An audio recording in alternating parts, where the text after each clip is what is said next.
this computer. All right, welcome back, Organic Chemistry 2330. We're here on a Tuesday morning, and we're getting ready to finish up this semester strong. We're gonna finish out chapter 15 today and start chapter 16.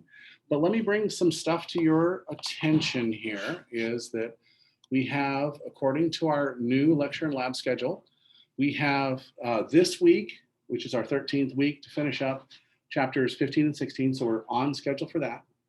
And then on Tuesday of next week, we're going to have a review. That review is going to cover chapters 12 through 16 primarily.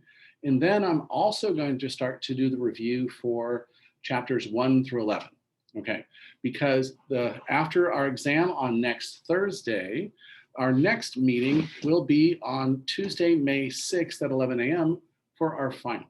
So we have our exam number 3 and then our final for us on coming up. So we're doing good on time for slides, and we'll have plenty of time for our review and our exam and final exam. So that being said, I also want to say, if you are in the lab and also in this class, the final looks like Thursday, May 6th to me. Double check that, make sure I'm not pulling your leg. For the lab, if you're in the lab, you're going to go ahead and take the lab final on TopPad, because that way you're familiar with it, and it'll just be the 30 questions for the lab final, and it'll be nice and secure. So that'll be on Wednesday of this week during your regularly scheduled lab hours. Okay, so if it's the 12:30 to whatever, or it's the 3:30 to whatever, you'll have approximately 1 hour to take it unless you have accommodations, and it'll all be set up in automatic. So hopefully that'll all run very smoothly. Okay, so lab final on Wednesday, which is tomorrow. Our review is on Tuesday of next week. Our exam is on Thursday of next week, and our final is on Thursday, May 6th. Okay, that being said, let's go ahead and continue on. If you want to know what to study for the lab final, there is a lab final review on our track site. Our Canvas site. It's a lab review. It goes over like each experiment. In fact, it's divided by each experiment and the things you should know from each of those experiments. And that's on our Canvas site. Let me double check that. I'm almost positive I already uploaded it. So it's going to be like a super quiz. It's going to be like the quiz questions, etc. Let me see, files under lab. It's called the CHEM 2130 final review, and it's broken down by each lab. Okay, does that answer your question? Nicole, you have your hand raised. Yeah, I have a question about the final, the lab final. Is there going to be many reactions or problems? Multiple choice. It's going to be all multiple choice. So it's going to be kind of like we saw on the online quizzes. Okay, but different. Okay. Thank you. I think the questions are straightforward and based on the lab review. Note, we did not do lab number 10, qualitative test for carbohydrates, so that will not be on the lab final. So I think that it should be fairly straightforward. All right. Any other questions about any of those assignments we have to finish out the semester? Okay. It's under files. It's like the first one on mine. It says Chem 2130 Final Review 2020, which I guess I should have updated it. It's under files. It's under unfiled, or let's see. Yeah, it's just under the general organic one. Okay. Under the lab. It's on the lab Canvas site, not the class Canvas site. Okay. Well, Dr. Irvin, I have one more question about that lab final. For the review, the chromatography area of the review, kind of focuses on the part of chromatography that we didn't do in the lab. Should we still kind of know those things, or should we focus more on the paper chromatography? Yeah, the stuff that we quote didn't do in the lab is still kind of background information that you read about to do the actual experiment. So yes. Got it. Thank you. Okay, so back to class. Okay, chapter 15 is all about our new way to use a carbonyl group. We're using our carbonyl group to make hydrogens on adjacent carbons, alpha carbons, which makes them alpha hydrogens, acidic. And when we deprotonate these with a strong base, in the case of most of these, we're just using alkoxides or hydroxides to deprotonate these, we can use them as nucleophiles. And we found that if we had aldehydes and ketones, they made beta hydroxy aldehyde or ketone when they did this as an aldol reaction. If we heated them up, they would lose water and we'd get an alpha beta unsaturated aldehyde or ketone. So that was the Aldol condensation. We also learned that you could do an intramolecular and close a ring and do the same thing. Okay, so those reactions all take place with aldehydes and ketones. The next thing we learned was that you can also do that with esters that have those alpha hydrogens as well. And we learned that that is the Claisen reaction. And the Claisen reaction always gives you a beta keto ester, okay? A beta keto ester. So your ester is the part that's being attacked. Your ketone is generated by losing ethoxide or methoxide and getting your carbonyl back, okay? So that got us down to the basic mechanism of our Claisen, where we're going to end up with our beta keto ester. And like with the intramolecular the intramolecular aldol reaction, we also have an intramolecular Claisen condensation. In the Claisen condensation, we will form the same like 5 and 6 membered rings, but we will end up with that beta keto ester. Okay, so always look for forming those 5 and 6 membered rings, but you always still end up with the product of the Claisen, which is a beta keto ester. Okay, so we saw also in aldol condensation, we could direct exactly which thing was going to form the enolate by choosing an aldehyde or ketone without alpha hydrogens. If the aldehyde or ketone does not have alpha hydrogens, then the other aldehyde or ketone had to be there, and that would be the nucleophile that was going to attack the one without alpha. We have that same kind of thing in Claisen reactions. It's called a cross-Claisen reaction. Okay. In the crossed Claisen reaction, we have one ester that has no alpha hydrogens, and then we have another ester with alpha hydrogens. What this means is we know exactly which one of these is going to act as the nucleophile, because we can only deprotonate one, and it will selectively react with the other one. Okay. Now, let's go through those. So a good choice for a cross-Claisen reaction would be like this ethyl formate, or this, which is the ethyl ester of formic acid, or this diethyl carbonate, which is where we've taken carbonic acid and turned it into the diester, or one of these other carboxylic acids we can have. As long as there's no alpha hydrogens, we can use it. And another good way to do it is to block it with the benzene ring. There's no hydrogen on that benzene, on that alpha benzene ring carbon, and therefore we can use it in our cross-Claisen. The mechanism is the same, except you know exactly only one of the substrates will be deprotonated. Okay, so let's look at that. So if we look at the substrates here, this is going to be attacked by the enolate formed from the one that has alpha hydrogens.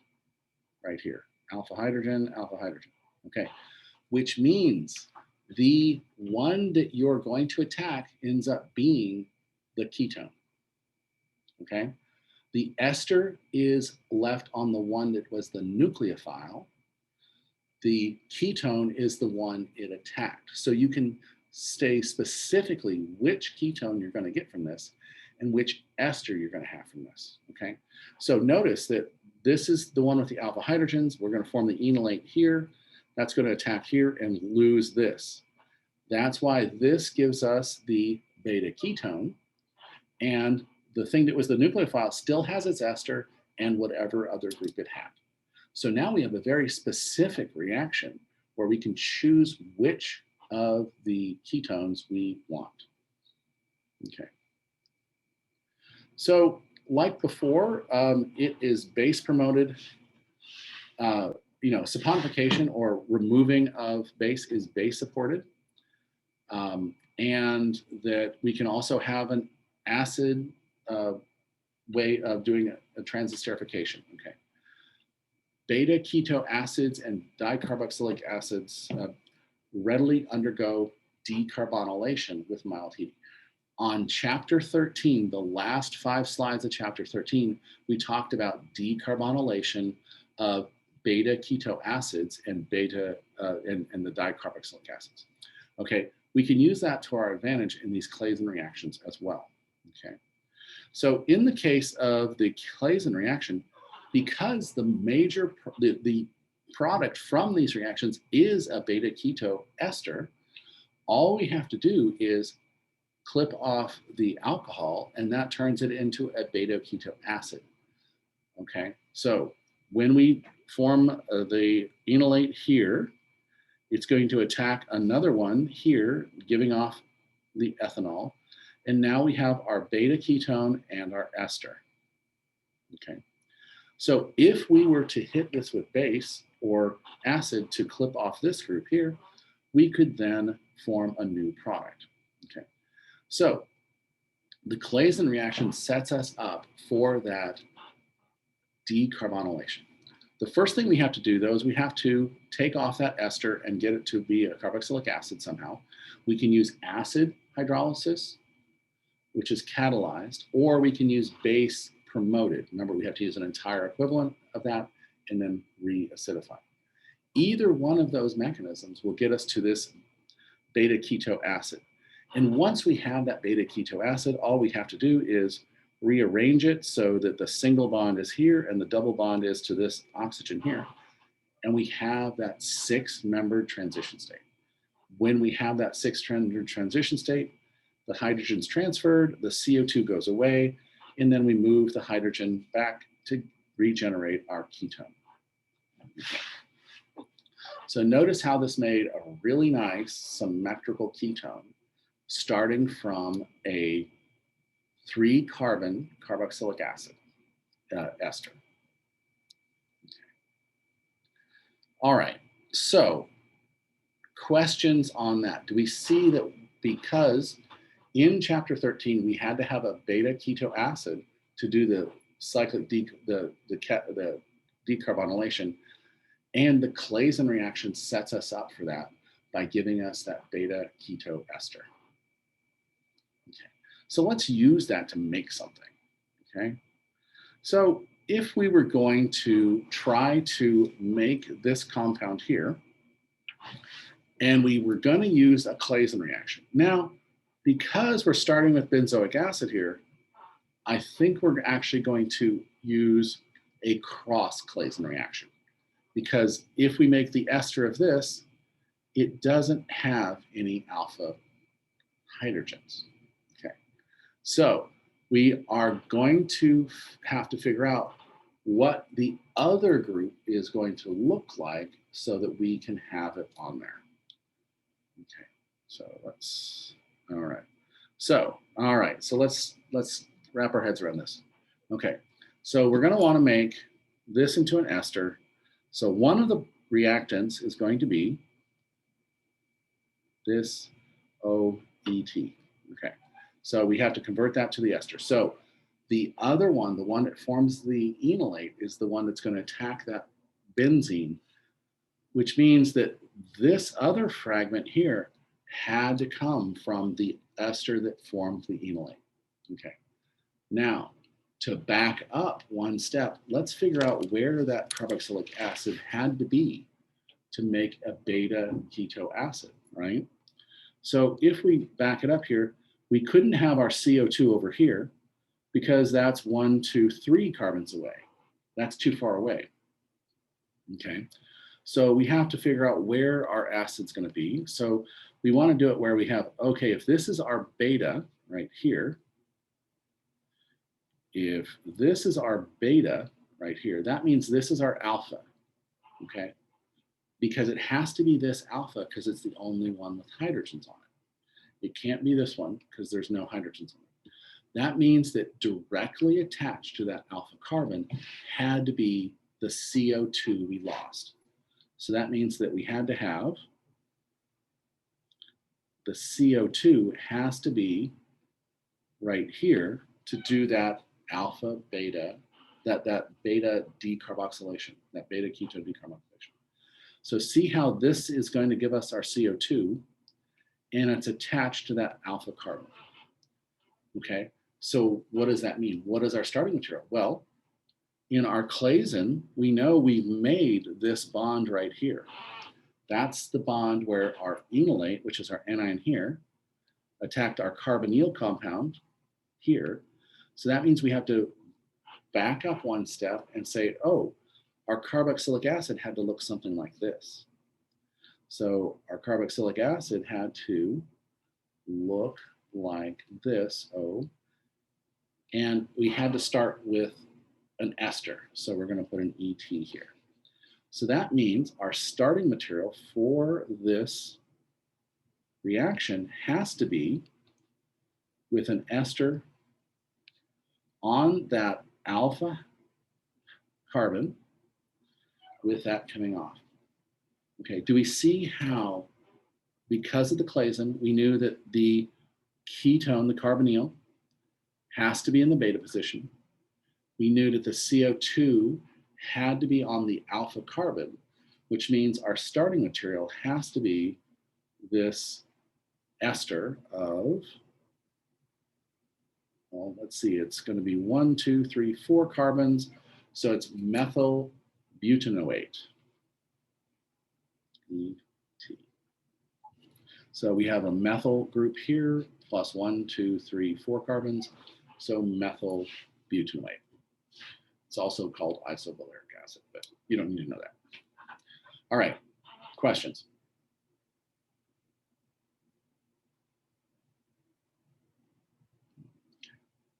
So this is like our first kind of foray into trying to figure out, this is the product we want.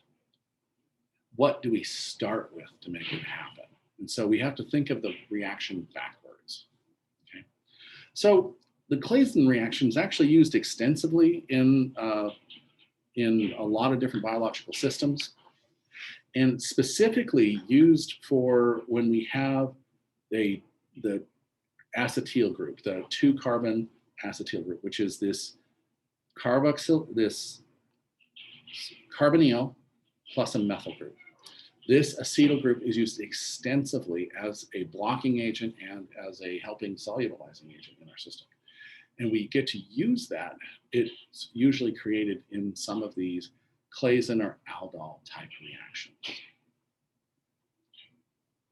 Okay, so how are we going to use that? Well, one way is we can actually take the acetyl group on a coenzyme, which is CO, coenzyme, right there, and actually as an alpha hydrogen now, and can use this alpha hydrogen here to attack another one, so that one of these, the coenzyme leaves, the other one forms a Claisen condensation product to give us our acetyl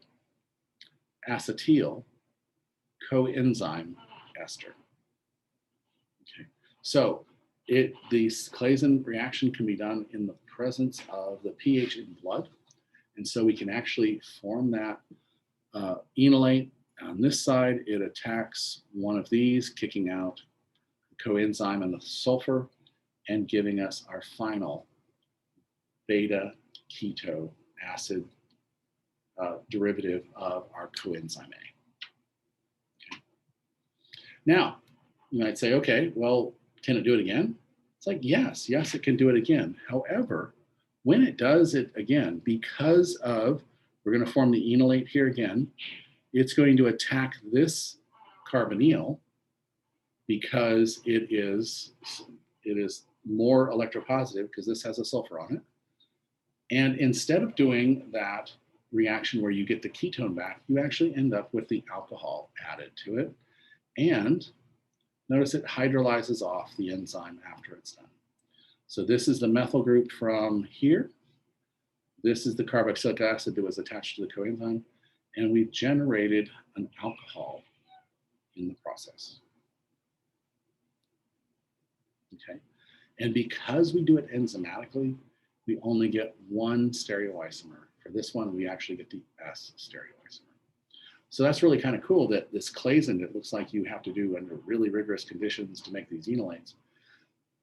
You can actually do it within your blood chemistry, and it just takes a little bit of formation of the enolate that'll slowly react inside the enzyme. Okay. The other cool thing is that then you can take that and reduce off this sulfur that's on that enzyme, and you're going to end up with this alcohol, this diol carboxylic acid. Okay. And again, it only gives the one isomer of it. It started out as the S, but because we've changed prioritization, the carbonyl is now priority over the other carbonyl. The name changed, but the actual stereocenter did not. Okay, questions about that? The most important thing about Claisen is that you start with an ester and you end with a beta ketoester. In the aldols, you start with an aldehyde or ketone. You end up with either a hydroxy aldehyde or ketone or an unsaturated aldehyde or ketone if you heat it up. All right.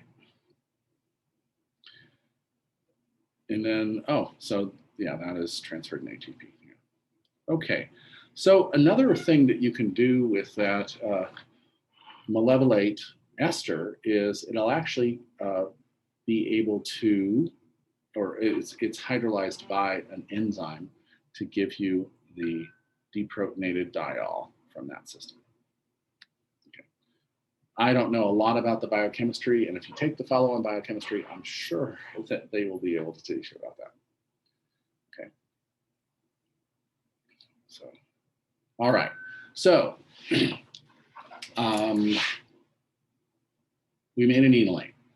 The enolate with aldehydes and ketones makes hydroxy aldehyde or ketones. If we heated it up, it made it an unsaturated or a alpha beta unsaturated aldehyde or ketone. Now, that alpha beta unsaturated aldehyde or ketone can also do a reaction with an enolate. Okay, so when we have an enolate and an unsaturated alpha ketone, we actually do what we call a beta addition on that beta carbon. Okay. So let's try to figure that out. Okay, so what we're going to do is we're going to do what we did before. We're going to create one of the enolates right here. Okay, now notice that we're using the diester right here. The diester is much easier to deprotonate than our regular just ketone over here. So that means we specifically form the enolate in the diester compound. Okay, so we make the enolate on that diester compound. You're going to say, okay, it's going to react just like it did before, and it's going to attack the carbonyl. No, it's not going to do that because we have that unsaturation on that alpha and beta carbon. What can happen is it can actually, instead of attacking the carbonyl, because of resonance, it's going to end up attacking that beta carbon. And when it does that beta carbon, it's going to add across that double bond. So the beta carbon is going to be here, and then a hydrogen is going to be over here. So we're going to add across that double bond. That's why it's called a Michael addition. And we're going to create this interesting dicarboxylic acid ketone. Okay, and then that is the first product of the Michael addition. Now, if we don't use the diester, if we use any other dicarbonyl compound, as long as it's a dicarbonyl compound with a single carbon in between those, they can easily form these enolates. And the product from the keto ester, notice this is a beta keto ester. We made that in the Claisen reaction. We can then deprotonate it again and do that same Michael addition. And that's going to give us a di. Oh, in this case, we're attacking an ester. We still have a diester, but now our ketone's way over here. So by choosing our substrate, we can get a wide variety of functional groups available to us in this system. But again, we're adding the enolate across the double bond, and the enolate will be attached to that beta carbon. Okay. So let's dig into that a little bit deeper. Okay. Normally, you wouldn't see a nucleophile add across the double bond, right? All of our nucleophiles have been, displacing something like an SN2, or acting as a base in an E1E2, or adding to a carbonyl to give us a tetrahedral center, right? Almost all the time, we're attacking a carbonyl with these nucleophiles, or displacing a halide with these nucleophiles.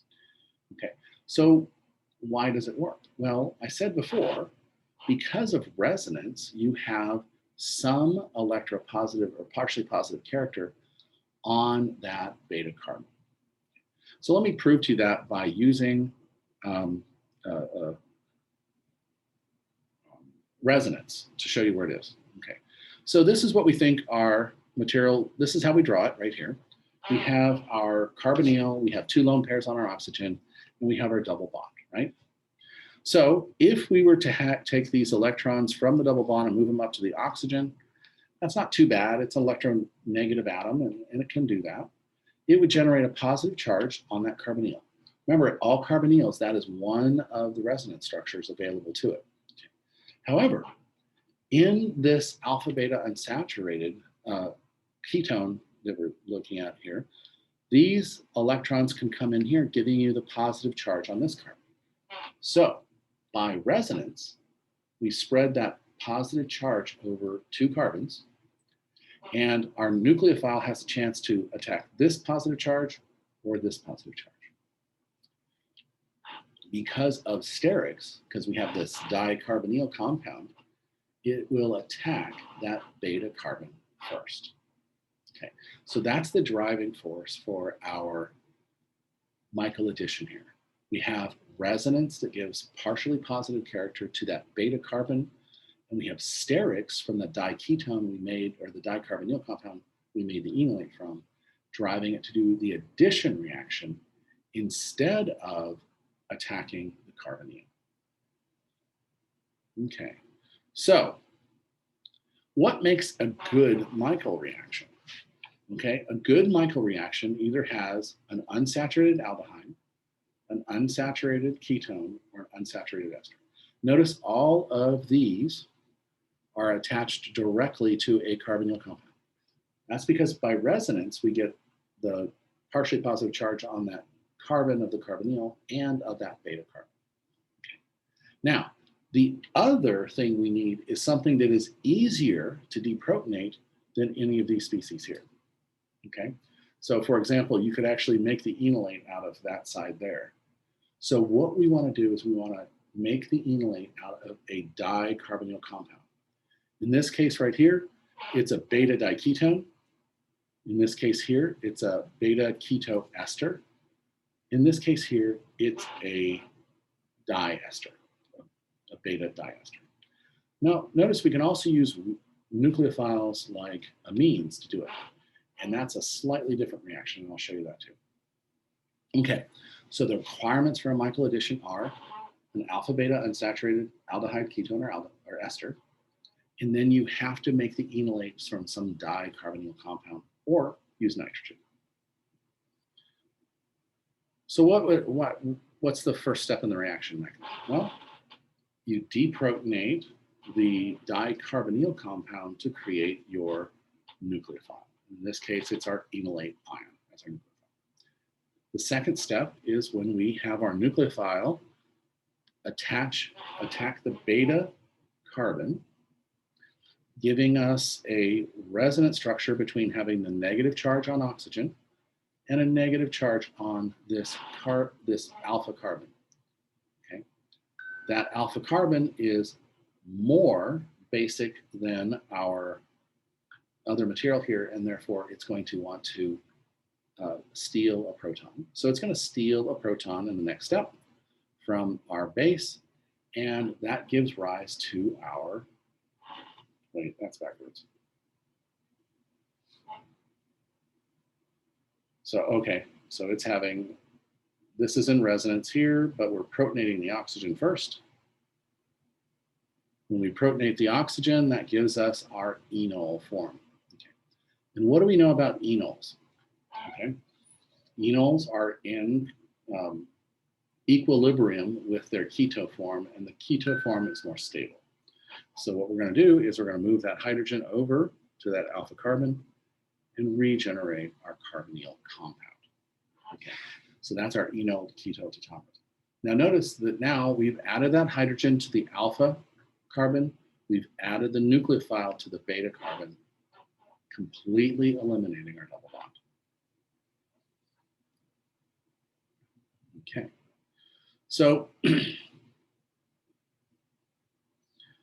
but rarely do we just get it to that dicarbonyl compound or that carboxylic acid ester carbonyl compound. Most of the time when we use this reaction, we also do a decarbonylation. Okay, so in the case of this right here, we're actually designing the system so that this is the carbon that goes away by thermal decarbonylation, and will generate a diketone compound where we have a total of 1, 2, 3 carbons in between carbonyl. Now remember, on those other reactions, we were making beta dicarbonyl compounds. This is a gamma dicarbonyl compound. So we've added an extra carbon to the system because of adding across that double bond. So once we have that, we have now a beta keto ester, beta keto ester up here. We turn that into our beta keto acid, and then we undergo thermal decarbonylation to give us our gamma dione, or our 1, 2, 3, 4, 5, 6, 2, 6 heptane dione. So we've included that ester in the system because we knew we were going to remove it at the end to get our diketone compound. And we can't get to this 2,6 diketone compound without doing the Michael addition and the thermal decarbonylation. Okay, now if we use amines in this right here, we can actually get a certain number of functional things happening here. The first thing is that as long as there's a proton on that amine to add to the alpha carbon, the reaction will go. Okay. However, if you have more than one hydrogen, it will continue to react. Okay. So in this case right here, we have a secondary amine. We only have one hydrogen on there. Okay. So the nitrogen is going to go on the beta carbon, the hydrogen will go on the alpha carbon to give us our new product here. We've taken away the double bond and added our nitrogen to our beta carbon here. However, if there was another hydrogen, it would be basic enough or nucleophilic enough to do another Michael addition. And so if we have this primary amine right here, it's going to continue to react with the alpha beta unsaturated esters until all of the hydrogens from the nitrogen are gone. Okay. So if you had ammonia, it would react 3 times because it has 3 hydrogens. A primary amine is going to react twice because it has 2 hydrogens, and a secondary amine is going to act once. Notice a tertiary amine won't form a final product because it doesn't have a hydrogen to transfer. All right. So show how to synthesize compounds A, B, C, starting with methylamine and any other necessary reagents. Okay. So this is where we have to do that thing where we look at the reaction and we figure out which bonds we made, and then we cut them and we figure out what the starting material for that was. Okay. So if we think about that, let's go ahead and first start with A here, okay? So we have an amine. We just learned that amine can act as a nucleophile in a Michael addition reaction, okay? So what I think is that this can be a beta carbon, and this would be an alpha carbon to our ester here. So that means we would want to break this bond and turn this into a double bond. So that means one of our starting materials is, because we're taking this and doing a Michael addition to get to this product. And notice we have two hydrogens here, so it reacts twice. That's how we get the other one on here too. So we can break that up. Okay, so we had to start with this alpha beta unsaturated ester. We started with methylamine, and that gave us product A. Okay. How do we get to product B?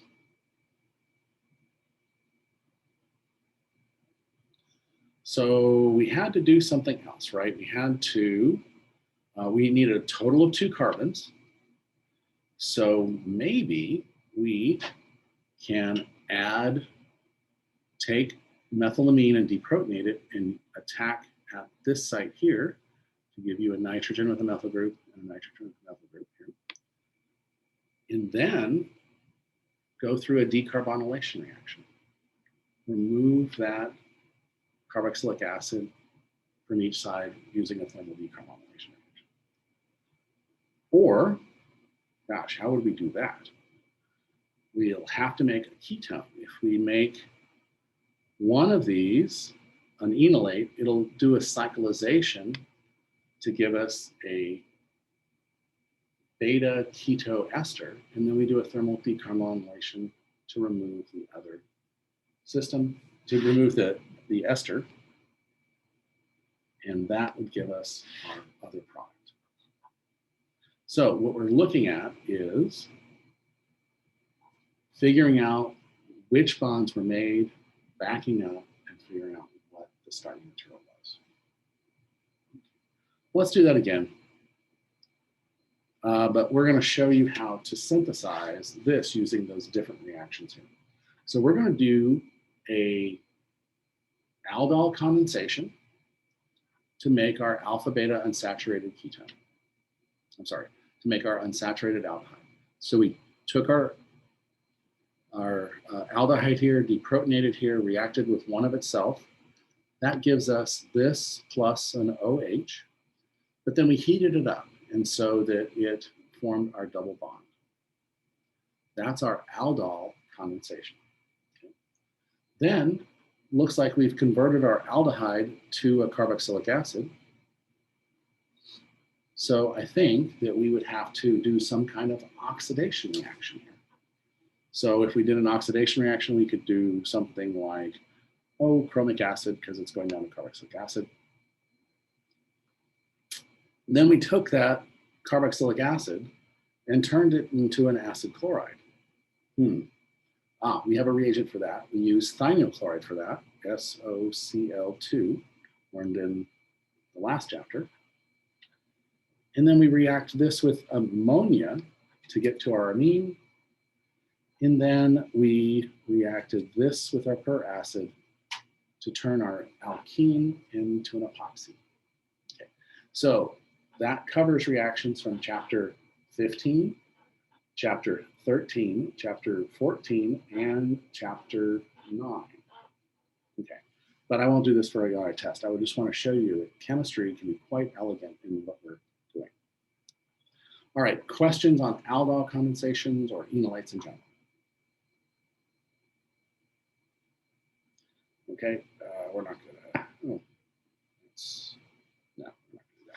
All right, so that is chapter 15, enolates. Okay, so we've done aldehydes and ketones. They did the cool thing.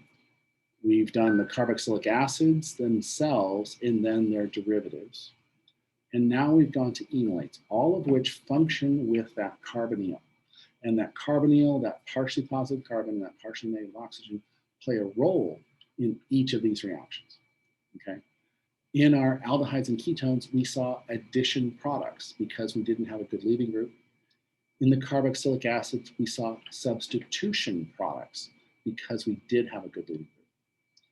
And the leaving group ability is based on its basicity of that leaving group. Okay, so those are all concepts that you should be able to kind of string together now that we've done all 4 chapters. Okay, now we're on to chapter 16. All right, organic polymer chemistry. Okay. This is the introduction to large molecules. A lot of biological molecules are very, very large, okay? So things like starch are actually hundreds, maybe thousands of little sugars put together. DNA is hundreds and thousands of, or millions of different base pairs put together. And so we have to start thinking that everything we've done up to now are fairly small molecules, less than 500 grams per mole for each of these compounds. Now we have to start thinking bigger. And so we have some new words to learn about what the big molecules are called. Okay. So organic polymer chemistry is a little bit simpler than large biomolecules because they tend to have the same repeat unit over and over again. Biological molecules can be very, very complex, like proteins in general, et cetera. So in large molecules, we call any big long chain molecule a polymer. Poly meaning many, mer meaning unit, okay? So anytime you hear the word polymer, think of something with a big molecular weight, maybe a very long chain, maybe something like that, okay? The monomer is the simplest unit you use to make that polymer, okay? So I take a monomer and then I polymerize it to make a polymer. So those are 2 very important definitions. Now, plastic is more of an engineering term. Plastic means a polymer that can be molded when hot and then retains its shape and form. You think about something being plastic as something that you heat up and squish into something and then it stays there. Okay. The other term for this, and it's an engineering term, is also called thermoplastic, meaning you can make it flow or make it form when it's hot, and then when it cools, it stays. And then you could actually take that and melt it again and make it into a different shape, and melt it again and make it into a different shape. So that's what we call a thermoplastic. It can use heat to make it shaped, okay? However, there are some plastics or some polymers where when you heat it once, it does a whole bunch of other new reactions and it'll never melt again. These are called thermosets, okay? So you can mold it once, and then as soon as it hardens, it is irreversible and cannot be remelted, okay? So when we think about thermoplastic, think about polyethylene bags you get at the grocery store, okay? When you think about thermoset, think about the rubber on your tires. Once they make them in the shape of the tire, there's no going back. There's no way to use them. Okay, so that's the difference between thermoplastics, where you can melt that bag down again and make yard furniture or Trex decking. Here in the thermoset, you can't. All right, so the next thing we need to know is how to draw or how to visualize a polymer, okay? So to visualize a polymer, we typically start with the monomer unit or the 1 unit. We figure out how it's going to connect to the other monomer unit, and then we draw that out. So for example, in this case here, we'll have a nice small molecule we know. 3 carbons, prop, has an alkene, so propylene, okay, or propene, or propylene, okay. Now, we can take this and polymerize it a number of ways. And when we do, what we end up doing is we end up adding to this end and this end of that double bond. We're going to add across that double bond. And so that's going to give us this new bond, this new bond, this new bond, and this new bond. So all we've done is here's one monomer unit, here's the second monomer unit, the third monomer unit, and the fourth monomer unit. So we're just adding them together. And once we have more than a few monomer units, we now have a polymer. Now, the fact that this is a repeating group, see how it's this propylene, propylene, propylene, means that we can simplify it. We don't have to draw it all the way out. We can simplify it by just saying, oh, these are the bonds that were created. This was our monomer, and we're going to put a bracket here, and we're going to put a little n there. That n stands for average number or degree of polymerization, like number of polymerization or average degree of polymerization. So basically, n can be any number, usually hundreds to thousands to millions. So whenever you see brackets and an n, that is how many units those little things are being repeated as. So we have monomer unit, our polymer unit, and then the n is the degree of polymerization. Okay, so that's what you'll see in all of these things. We're going to start with individual molecules, and then when we polymerize them, we're going to end up with brackets and that little n to show you we have a polymer.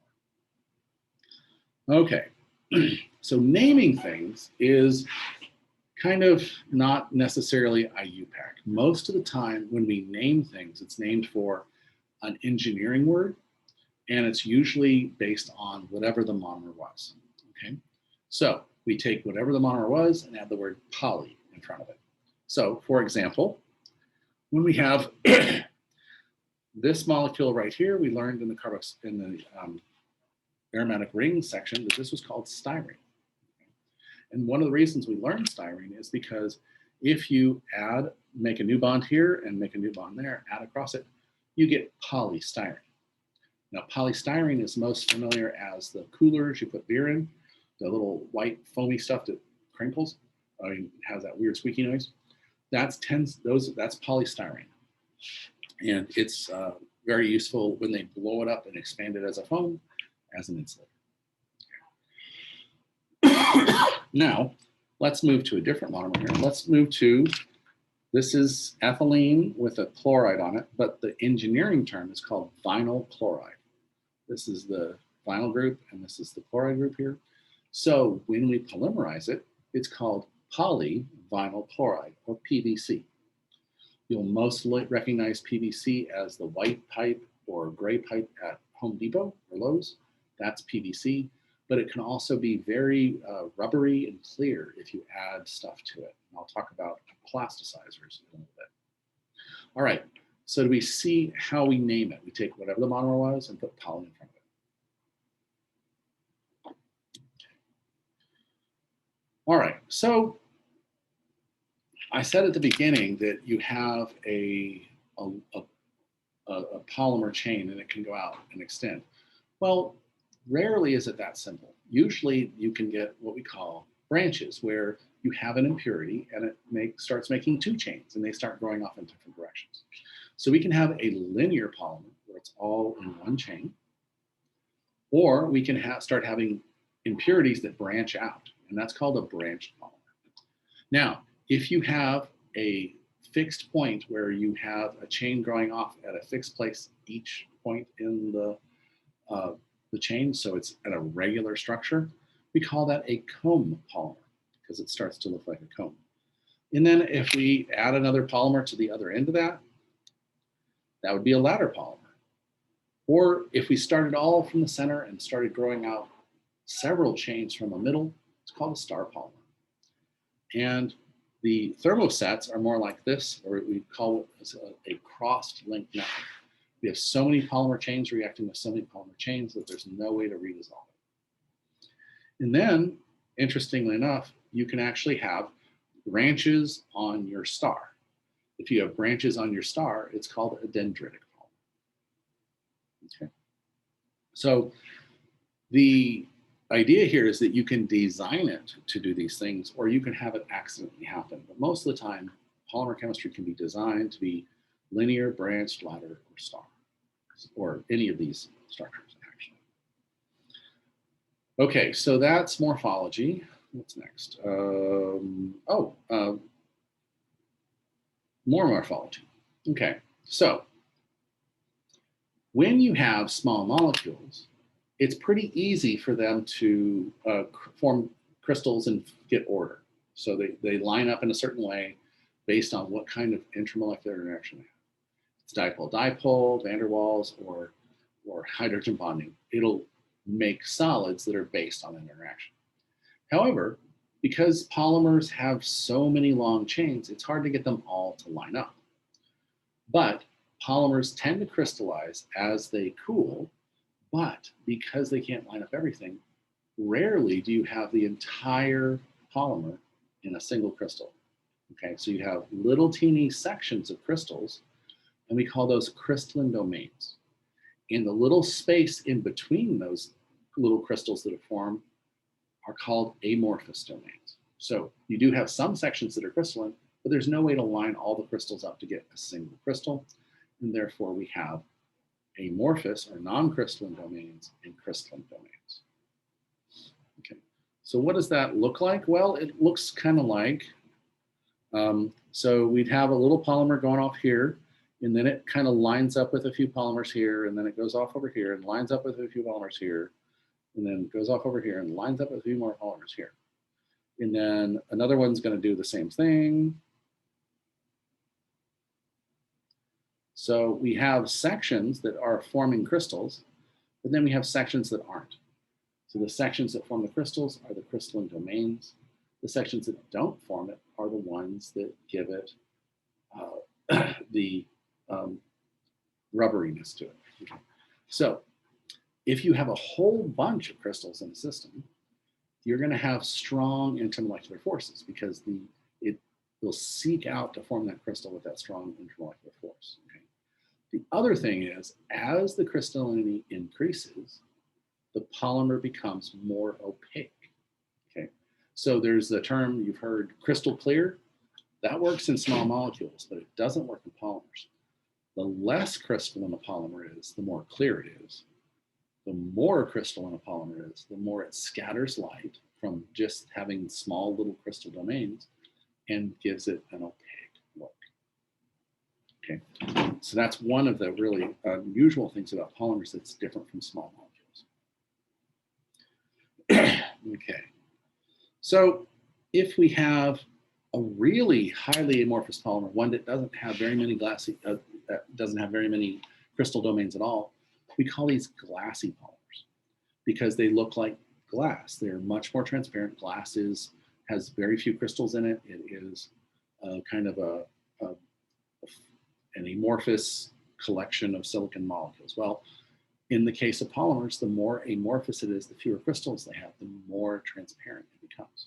Now, that means that they have weaker intermolecular forces and can tend to have more flexibility and can be stretched and pulled. Okay, so things that are amorphous are rubbery and flexible. Okay, and things that are crystalline tend to be more stiff and hard. Now, as you have this polymer and you have some chains that kind of move back and forth along it right here, you can go from this glassy state right here where it has, some movement, but the forces are kind of weak, to where it actually goes to being really, really rubbery. There's a temperature at which it starts, the van der Waals forces are still okay. And then you break that and you're left with almost no forces. And in that transition, we call it the glass transition temperature. You go from the harder material to the more rubbery material. Some things do this at a very low temperature. For example, silicones have glass transition temperatures below zero, like -40 degrees C. Okay, so they're always that rubbery material because they're always in the rubbery state. Some things don't, like shrinky dinks that you used to put in the oven as a kid. They stayed rigid until they hit about 200 degrees C, and then they would move past each other, and they were actually designed to shrink together. They were in that rubberly solid state when it was heated, and then when it cooled down, it turned back into their glassy hard state. So that temperature depends on the types of intermolecular forces you have and the types of polymers you have. Okay, so let's talk about a really common material, PET, or if you look at the bottom of the soda bottle, it says PET, which is the engineering term for polyethylene terephthalate ester. So it's sometimes called PETE, but a more chemically correct name would be the polyethylene terephthalate. Now, if you'll remember in the benzene chapter, we talked about an isomer of the dicarboxylic acid that was the 1,4-dicarboxylic acid. And I said, we're going to use that later in chapter 16. Well, here we go. So that 1,4 isomer of that dicarboxylic acid is called terephthalic acid. So that's where the terephthalate part comes from in the polyethylene. The other part comes from the fact that we're going to be using ethane diol, this function here, and it is going to be the ethylene portion of that. And so we have the ethylene portion, and then we have the terephthal, and then the 8 means it's an ester. So that's how you break the name in, okay? So when we make this right here, when it's first made, it actually has very few crystalline domains, okay? And it's really transparent and really easy to see through, okay? And so we think about the plastic bottles, the water bottles and stuff, those tend to be polyethylene terephthalate, PET. Okay. However, if you change it, when you process it, you cool it down really, really quickly, it stays clear, okay? So imagine you heat it up, you put it in a mold, and then you spray water in it. So it cools down real quickly, okay? That gives you a clear material, okay? So, but let's say you didn't want a clear material, you actually wanted to spin it into a fiber, and you wanted that fiber to be really strong. Well, to make that fiber strong, you want more crystals in there, okay? So what you do is, instead of cooling down real quick, you let it cool down slowly, and it has time for the crystals to form and make those crystalline domains. Now, those fibers are not transparent anymore. They're opaque because they have all the crystals in it. But because it has all the crystals in it, it's stronger. Okay, and so we're being able to, by processing the same material 2 different ways, we can use it in 2 different ways. One for a clear bottle, one for a tough fiber. Okay, questions on that? So typically we have to go above the TG into the melt temperature and process it in that way. Okay, so let's see, we got 20 minutes, yeah. All right, so I'm gonna show you 2 different types of polymer systems, okay? The first polymer system I'm gonna talk about is called the step growth polymer system. And sorry, my watch fell off. The step growth polymer system is for a lot of things that have some kind of functional group like it. It's got an amide or an ester or a carbonate or something like that. Those tend to be step growth polymers, okay? What this means is that it has to have a difunctional monomer, okay? So you have to have like an amine and a carboxylic acid, or an amine and an alcohol, or an alcohol and a carboxylic acid ester, and these are going to create individual functional groups as you grow the chain. Okay, the 5 types we're going to talk about, there's 5, are polyamides, so that means a carboxylic acid and an amine. Polyesters, that's a carboxylic acid and an alcohol. Carbonates, which are esters made with carbonic acid. And urethanes. Urethanes are going to end up with a carbonyl group with a nitrogen on one side and an oxygen on the other. Okay, so the first one I want to talk about are polyamides. Okay, one of the most common ones is what we call Nylon 6,6. Okay, there's also a Nylon 6, and I'll talk about that too. But Nylon 6,6 means that one of your monomers had 6 carbons in it, and the other monomer had 6 carbons in it. And when you polymerized them together, it became this polymer nylon, but you know that the starting materials had that. So let's see where that number 6 comes from in each of them. So the first one we have is a carboxylic acid right here. And this has to be a diptychic acid. And so we have 1, 2, 3, 4, 5, and 6 carbons in here.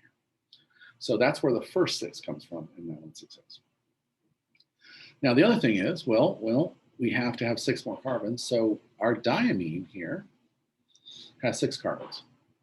Notice how both of them have the same functional group that's both into the chain. Okay, that's pretty common in step growth polymerizations. Okay, so the first thing that happens is when you do it, the amine acts as a base and deprotonates your carboxylic acid.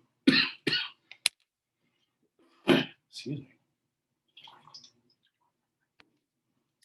And then after heating, it loses water and creates your polymer. So that's nylon 6,6.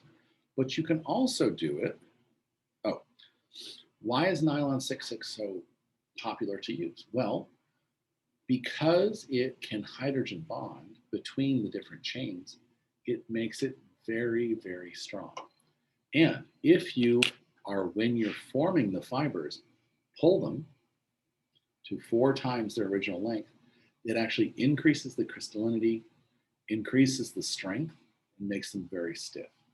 That's why nylon is so good. It's using very simple aliphatic materials that are pulled until they're so crystalline with the hydrogen bonding and the van der Waals forces that they become very, very strong.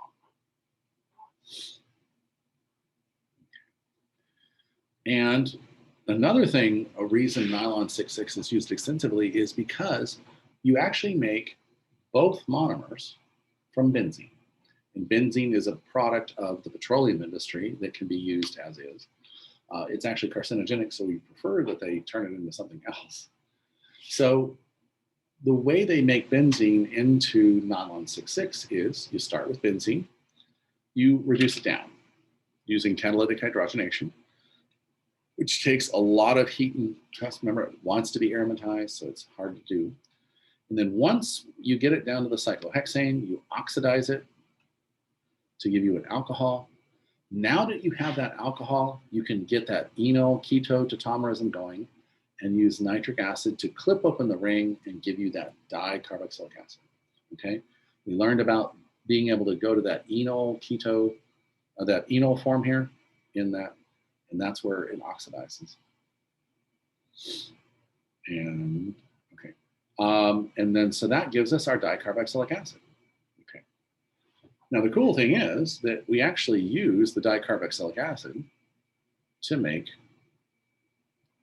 the amine, because what happens is the first thing we're going to do is we're going to just take that dicarboxylic acid, heat it up with ammonia. Okay. Ammonia is base, and so it's going to deprotonate first, and then if you heat it up, it's going to lose water and give you a primary amide. And we learned that if you have a primary amide, you can reduce down that carbonyl and get to a primary amine. It's one of the best ways to get to a only monosubstituted amine is by doing that reduction of the carbonyl compound. So we take the benzene, convert it to the carboxylic acid, the dicarboxylic acid to the diamine. All right. So questions on nylon 6,6. So one of the 6s comes from the carboxylic acid, one of them comes from the diamine, and they're both made from benzene. Okay. So there's also a thing called nylon 6. Okay. So as the name suggests, you're going to have 6 carbons in it, but you're going to have only 1 monomer. So how's that going to work? Well, the way it works is you actually start with a cyclic amide, and then using a catalyst, you open the ring up and turn it into a straight polymer chain. So for this reaction, we're actually going to take a cyclic amide.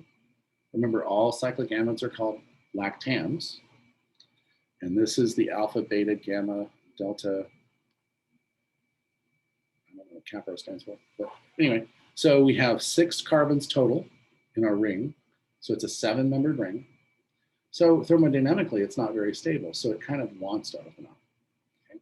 So we use a catalyst and heat to make it open up. And now we have just 6 carbons between the different functional groups. And therefore we have Nylon 6. Nylon 6 still hydrogen bonds and still can be drawn out into fibers and other materials.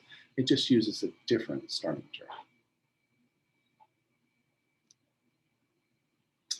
All right.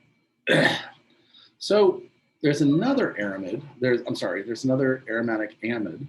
Another amide that's very, very important. This one has only benzene rings in between the functional groups. Okay, and it's called Kevlar, or we call them aromatic amides or aramids. Okay, so notice how it looks exactly kind of like nylon 6,6, except for we have benzene rings instead of those aliphatic chains. So because of not having those flexible aliphatic chains, having those rigid benzene rings, we increase the strength of this polyamide significantly. Okay, so on a weight per basis, Kevlar is stronger than the same weight of steel. Okay, so imagine you had a steel cable that only weighed 1 pound. Kevlar would basically at the same weight carry 5 times the same amount of compared with that steel. It's basically 10 times stronger. I'm sorry, 5 times stronger. And so it's used in bulletproof vests, jackets, and occasionally ring pins. I actually had a pair of hiking boots that were made out of Kevlar back in the 80s. They were really cool. Okay, but the reaction's the same. We take our carboxylic acid, we take our amine, and we heat it up and lose water, and we generate our polymer, alternating carboxylic acid amine with our amide as our functional group. All right, questions about polyamides. Okay, so let's move on to polyesters. Just like the name suggests, that means we're going to have an ester as our functional group. And most of the time, we're going to end up using the ester as our reaction mechanism. However, because of the reactions where we have to use an acid chloride to make it efficient, we actually use a trans-esterification reaction instead. Remember, when we make esters, you can react with alcohol and a carboxylic acid and lose water. That's not as efficient as doing a trans-esterification reaction. So in this case, we take that terephthalate acid and turn it into the methyl ester. Okay, and then we heat it with our ethylene glycol, or 1,2-ethane-diol. And then we heat it to the point where if any methanol comes off, it is boiled out of the reaction mixture. So this boils at like 189, this boils much, much higher, so that the only thing that's going to leave the reaction is methanol, and that's going to drive the reaction to polymer. Okay, so you're giving off this many equivalents of methanol with however many equivalents you make. Okay, so this is also makes a strong fiber and a strong plastic, although it's not as strong as nylon because it doesn't hydrogen bond. It only has dipole-dipole interactions. But because of the benzene ring, it can actually crystallize to a very high level. Okay, so how do we make the duomonomers that we need for the polyester? Well, we start with ethylene, and we oxidize it to ethylene oxide, which is our epoxy. Okay, it's one of the few things we did with right here. And then by hydrolyzing it, we end up with ethane diol or ethylene glycol. So that's one monomer. The other one we make from another petroleum additive, which we call paraxylene, where we have a 1,4-dimethylbenzene, which is xylene right here. We oxidize it. Remember, when we use oxygen, it doesn't oxidize the benzene ring. It only oxidizes those hydrogens that are next to it, the alpha hydrogens, benzylic hydrogens, and we get to the dicarboxylic acid that way. Okay, and so that's how we make that. And we can use that same monomer. No, we don't use that same monomer. So that's how we make the two different materials. And then we can make the polymer from it using a transesterification. Another polymer we have is kind of like an ester, okay? It looks like an ester, so this half looks like an ester, and this half looks like an ester, but because we have two oxygens on that same carbonyl, it's actually called a carbonate, okay? So that's where we get polycarbonate from. All right, okay. So in the case of polycarbonate, we have one monomer right here made from phenol, which is this right here. It's the aromatic alcohol, and they actually make it from acetone, which is this thing right here. And it generates a phenol. And then we take that and deprotonate it with a base. And then we heat it with this gas here. This gas is called phosgene. It's dichlorocarbonyl compound. And it is very reactive because it's an acid chloride. So it's a diacid chloride. Okay. So when we heat that up, it creates sodium chloride and the polycarbonate. Okay. And this can also be done with a transesterification reaction, but it usually is done using phosgene because it's cheap. All right, so why do we use polycarbonate? Turns out polycarbonate has some really good impact properties, meaning that it is really resistant to high impact. I mean, it's still kind of rubbery and it's still transparent, but you can hit it with a hammer and it's less likely to break than other polymers, okay? Because of this, it's used in a lot of sporting equipment and unbreakable or, you know, shatterproof windows and stuff like that. And sometimes even skylights are used. Those dome-shaped skylights typically use this polycarbonate or Lexan. The other thing that's really, really common that Lexan's used for is safety glasses. Any of your safety glasses that say Z98 on the side, those are polycarbonate glasses. And it's all because of how tough they are from that system. All right, so that brings us up to polyurethanes. Polyurethanes are another carboxylic acid derivative. It looks like you had, whoa, there we go. It looks like you have, yeah, there we are. An amide on one side. So this side looks like an amide, and this side looks like an ester, okay? And that functional group is called the carbamate, okay? So we call them, the other name for it is urethane. So we call them polyurethanes, okay? The reaction with polyurethanes is actually really unusual for step growth because it doesn't actually give off in a small molecule. Okay, so we react this compound here, which is called an isocyanate. If we think about it, it's a isomer of a cyanide ester, so it's isocyanate. What happens is the oxygen here acts as a nucleophile and then transfers the hydrogen over to the nitrogen, giving you your carbamate or your urethane linkage. Okay. So the cool thing about urethanes is because the reaction happens to make these very flexible units, depending on what you have in between the two isocyanates or the two alcohols here, they can be very tough, they can be very hard, they can be very rigid, or they can be very, very squishy. And the neat thing about polyurethanes is they're typically made into things like foams. So polyurethane foams, like the seats in your car or seats in your desk, they are made with this polyurethane reaction.